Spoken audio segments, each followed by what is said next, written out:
Hello students, welcome back to our YouTube channel. तो आज का हमारा सब्जेक्ट है मेट्रोलॉजी एंड जियोग्राफी और आज का हमारा टॉपिक है weather, climate and heat transmission process. तो ये इस सब्जेक्ट का सेकंड पार्ट है।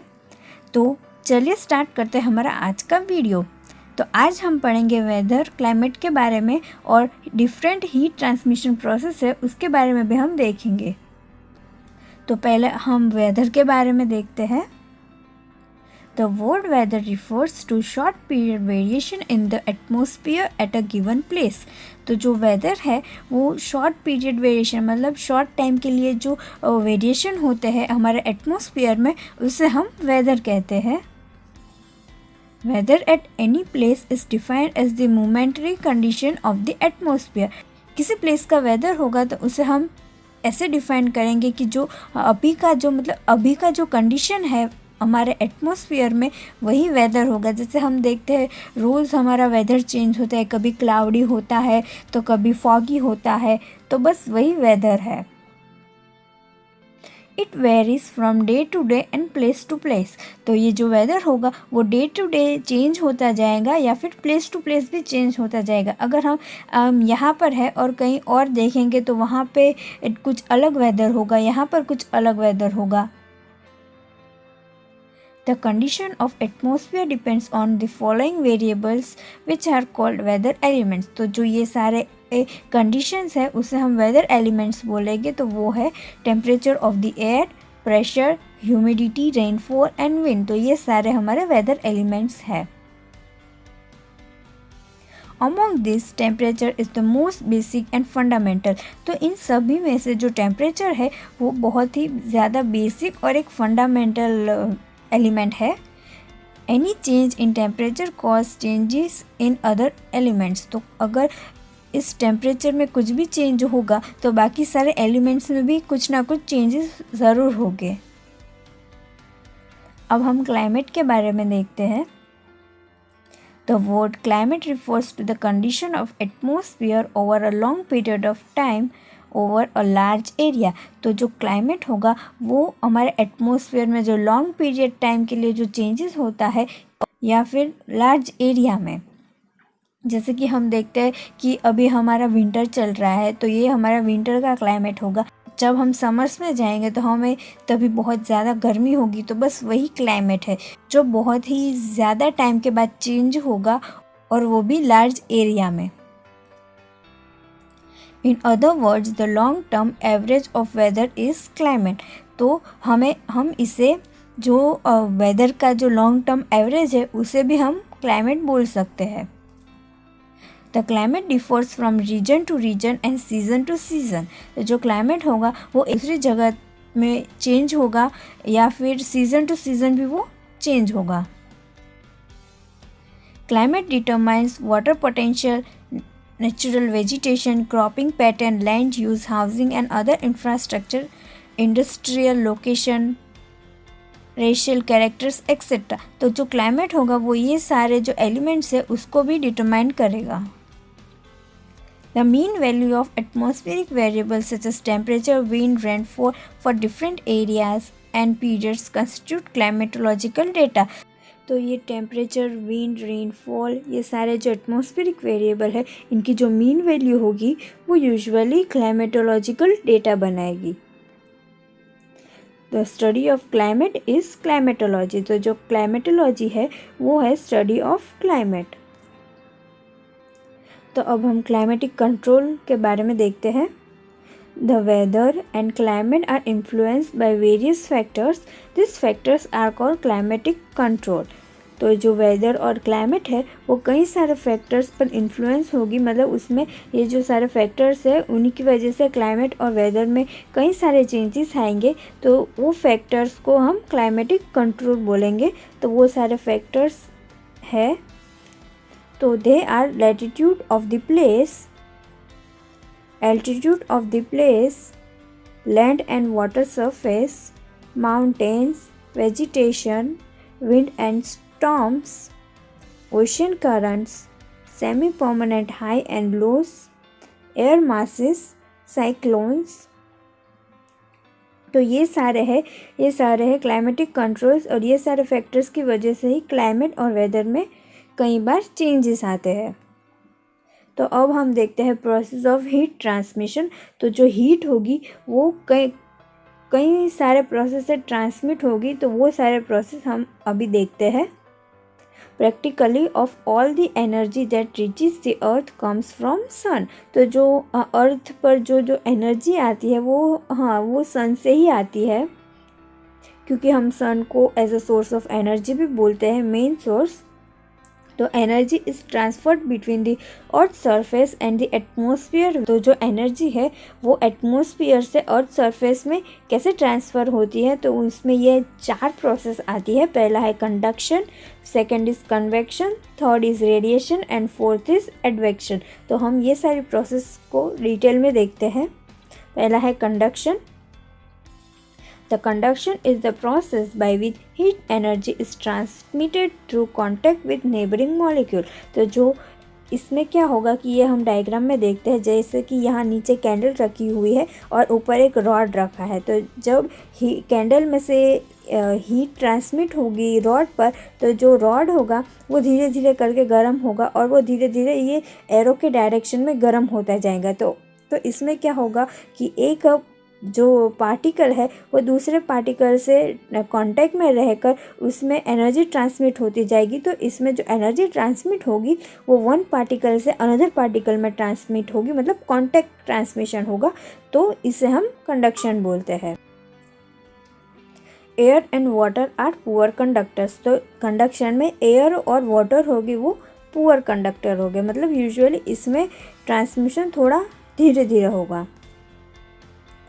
अब हम देखते हैं कॉन्वेक्शन।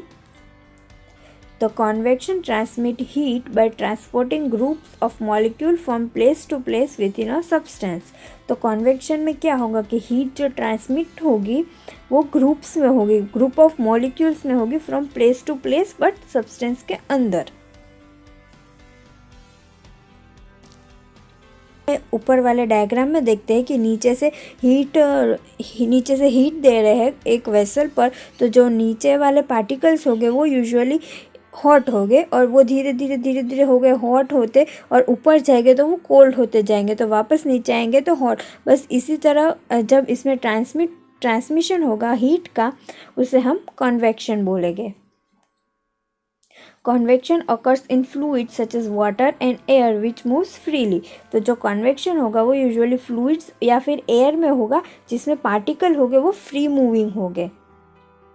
और ये जो कन्वेक्शन प्रोसेस होगा वो यूजुअली हम एयर में ज़्यादा देखने को मिलेगा। कभी कभी हम कोल्ड एयर या फिर हीट वाले एयर हम देखेंगे, वो सब कन्वेक्शन प्रोसेस की वजह से ही होगी।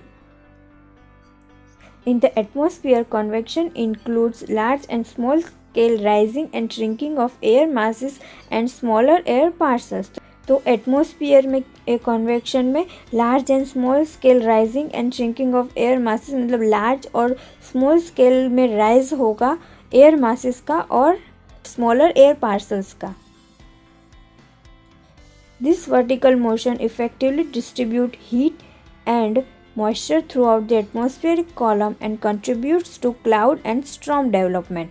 तो जो ये वर्टिकल मोशन होगा, जो वर्टिकल मोशन में हीट ट्रांसमिशन होगा, हीट या फिर मॉइस्चर ट्रांसमिशन होगा, वो क्लाउड और स्टॉर्म डेवलपमेंट, क्लाउड और स्टॉर्म जो बनाने का जो प्रोसेस है उसमें यूजुअली ये कंट्रीब्यूट करेगा। तो cloud and storm development where rising motion occurs. तो क्लाउड और स्टॉर्म डेवलपमेंट्स में राइजिंग मोशन होगा, और एंड डिस्पेशन में वेयर श्रिंकिंग मोशन अकर्स, तो उसमें श्रिंकिंग मोशन होगा। राइजिंग मीन्स ऊपर जाना, मतलब राइज होना, और श्रिंकिंग मीन्स सिकुड़ जाना। रेडिएशन। अब हम रेडिएशन के बारे में देखते हैं। The radiation is the transfer of heat energy without the involvement of any physical substances in transmission। Radiation can transmit heat through a vacuum। तो जो रेडिएशन होगा उसमें कोई फिजिकल सब्सटेंस का कोई इन्वॉल्वमेंट नहीं होगा, वो अपने आप एयर में से या फिर वैक्यूम में से भी पास हो सकती है। तो हम रेडिएशन का एग्जांपल लेते हैं जैसे कि यूवी रेज, वो सारे उसमें कोई कांटेक्ट ही नहीं होगा, but simply heat will be transmitted in this. Now we will see about advection. The process of horizontal transfer of heat by wind is called advection. तो जब हॉरिजॉन्टल हीट ट्रांसमिशन होगा wind से, उसे हम advection बोलेंगे. Air masses in the form of wind blows from one region to another. तो जो air masses होंगे विंड में, वो from one region to another region वो ब्लो होगी. अब हम हीटिंग ऑफ एटमॉस्फेयर देखते हैं.